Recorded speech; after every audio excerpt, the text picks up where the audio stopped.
Okay, so if you can go ahead and please introduce yourself. My name is Anthony Maillis, and I'm the General Manager of the Bahamian Calendar here in the Bahamas. It's a family business. It's just celebrated its 25th year edition with the 2012 calendar. And what makes your calendar unique or distinctive? Why should somebody buy your calendar? Well, it's a really unique product in that it's completely family orientated, family designed. It's a real quality item in that we go overboard in looking out recipes and the kind of scenes that really sell the Bahamas for its true value and its true nature. And that's all put together as a family operation. That's myself, my mother, my sister. We all do the art, the calligraphy. It's all watercolor. We do our best to keep the quality, genuine paper, to really make a product that portrays the Bahamas to everybody's freezing cold office throughout the rest of the world. Which we all appreciate. Yeah. Now, it's 25 years if I understand.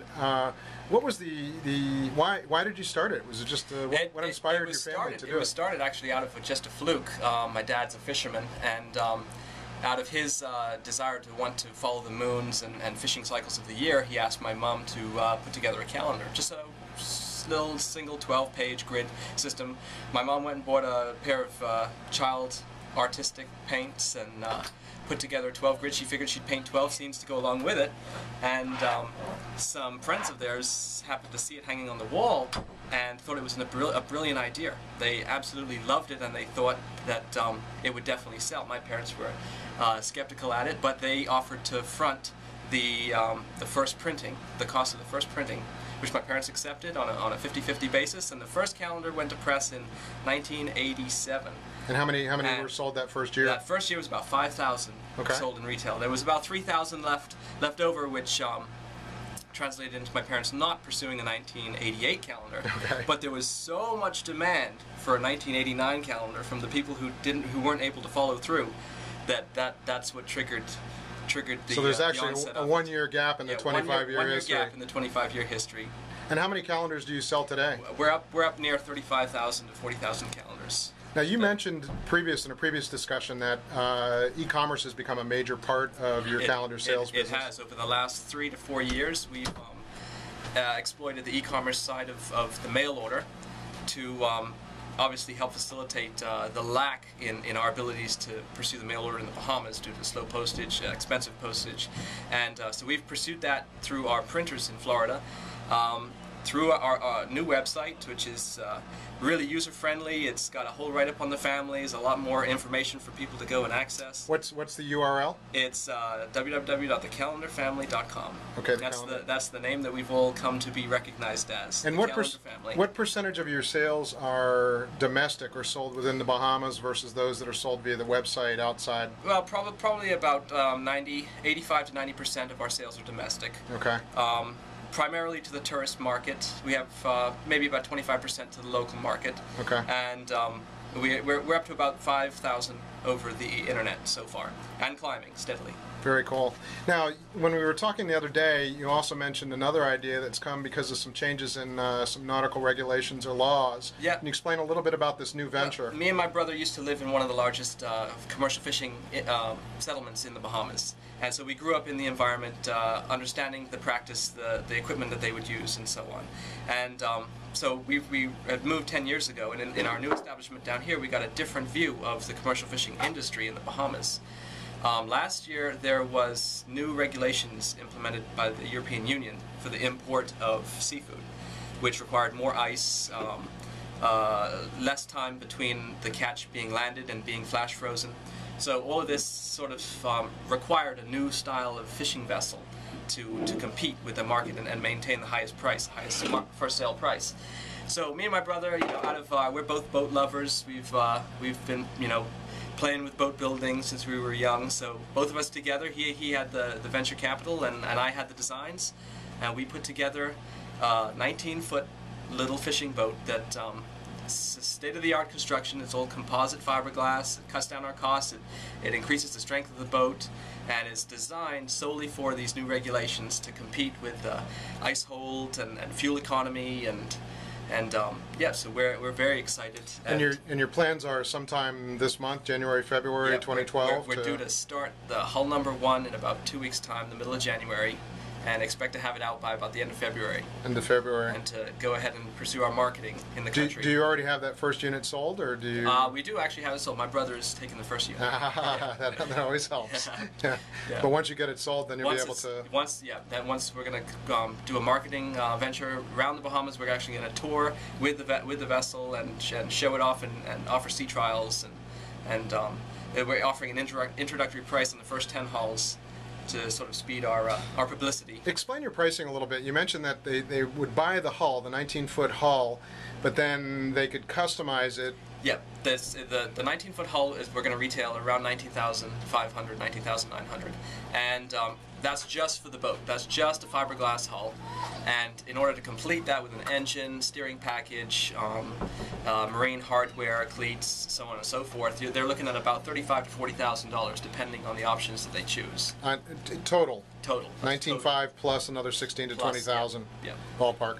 And then you'd also mentioned that you're already thinking of a second design down the road for a slightly bigger vessel. Yeah, since we already have the mold for the 20-footer, we're figuring that it's not that much more of an expense to add 6 feet to the mold and create a 25-foot out of the same mold, so that we can take 2 boats out of the same mold. And then once you've captured the domestic market, do you have any thoughts of expanding to the rest of the Caribbean or Florida? Eventually, we'll have to see what the demand is like. But we have a lot of friends in Florida that are right now keen on seeing the boat come out for the first time. And depending on the outcome of that, we've had talks of going to a Miami boat show and seeing what our options are. Oh, very good.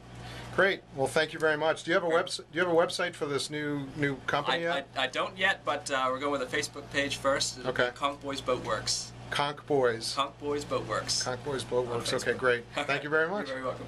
We're chiropractic care called Silver Lining Chiropractic and Wellness Center. We're out of Bellefonte, Pennsylvania, offering chiropractic care as well as spa therapies. And our mission really is to turn Happy Valley into the healthiest valley in America by utilizing the web, by utilizing a lot of digital tools, and at the same time meeting that demand through strong customer care and service from qualified and professional staff. Now, do you specifically just offer chiropractic care, or are there other things that would make your enterprise stand out versus other companies that are offering chiropractic care? Well, our core is chiropractic care. Nevertheless, we do offer a variety of spa therapy services, and we believe that this is also really a competitive advantage that we have in the area. For one, they're complementary therapies. And the chiropractic gives those other therapists, those adjunct therapists you might call them, more credibility, more validity. And at the same time, it's just another great way to utilize space that, would otherwise be underutilized. Now, you mentioned that you're an MBA. Are you also a chiropractor? What skills do you have that you bring to the party that allow you to set up this company? Yes, I have an MBA from Penn State. I have partnered with a chiropractor, so I take care of all the back end, hopefully bringing in all the demand, catering programs to incentivize people to be long-term partners with us, long-term clients and patients.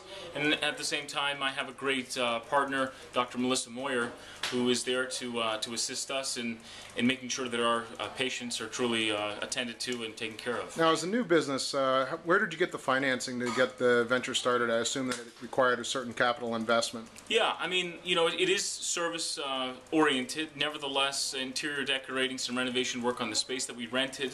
To start up, we decided to rent, not to buy, and to sort of test the market. But friends and family, really, our business, it probably took, a little over $10,000 to get moving, and which, we believe is will prove to be a pretty high ROI. What do you see as your greatest challenge? You're a brand new business. You've only been open for, from what I understand, a few weeks. And what do you see as your greatest challenge for the foreseeable future? Chiropractors sort of lay their nests in a lot of different places. but there's quite a bit of competition in our area.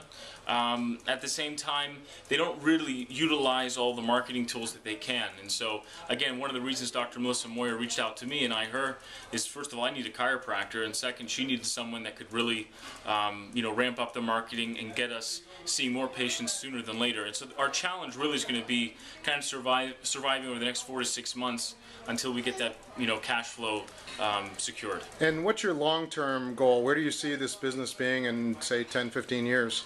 I would say an LLC that has maybe 10 to 15 different centers throughout central Pennsylvania. Perhaps a marketing concept that can be replicated in other healthcare, specialties as well. So replication. So we want to make sure that this beta gets off the ground quickly and that we can perfect our methods with time and ramp up quickly, sooner than later. One last question. You've got this delightful looking young lady sitting here patiently waiting for us to finish this interview. Who is she? This is Katia Maria Petitsis. She is a Polish-Greek baby. Petitsis is a Greek name, but my wife is a Polish citizen, born and raised there, and I got some kids that are running around here as we speak. Hopefully we'll be taking care of our employees, our family, our friends, and the greater central